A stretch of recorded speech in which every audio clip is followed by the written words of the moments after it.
Okay, so this is Jeremy. So, I am working on my 2004 Ford Expedition.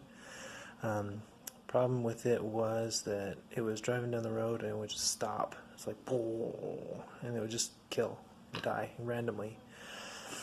And then after a while, I'd pull over and restart, turn it off and start it up again.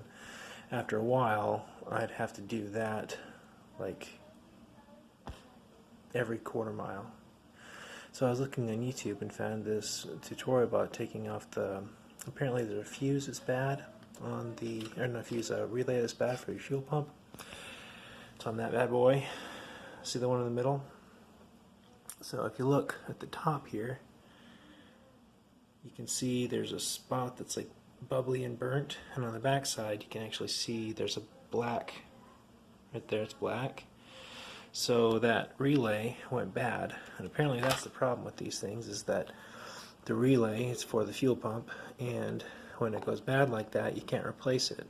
So I got a crash course in soldering off YouTube, thank you, and now I've got my handy dandy soldering iron. I got some Radio Shack awesome goodness, and apparently it's important that it's got the rosin core in it, or so it's got the flux in it. So the biggest pain in the butt of this whole thing was actually taking it out of the car. So you got to jam your hand back behind, and there's 4 plugs, and they are just a pain in the butt to get off. My hands are all raw, but luckily, again, there was a YouTube video of that. So now I'm going to be doing my repair here. So what I did is, when I got it, I took out all the fuses. I took pictures and video of where everything was supposed to go, and in individual baggies I have my relays, my fuses. There's these little clips that you got to take off, and there's this bar that's like a plug. Anyway, so it came as well. So I put everything in their own individual bags, and I took lots of pictures, took video of where everything was, so I didn't lose any of it. Hopefully this works, because I've never really done something like this. So anyway, so I will see how it goes.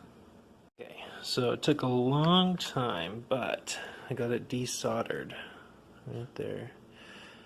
So what I had to do, since I didn't have a desoldering kit or whatever, I did find some flux, and I used an old copper strand wire. I just found some piece of something, and I had to cut off pieces as it went, as the solder gets sucked up into that. So now it's all clean. I'm going to be putting on the new one. Finished job. You can tell which one I did. It's got a little bit more solder on it than the other ones, but it looks like it's got good contact, and yeah, should work, I hope.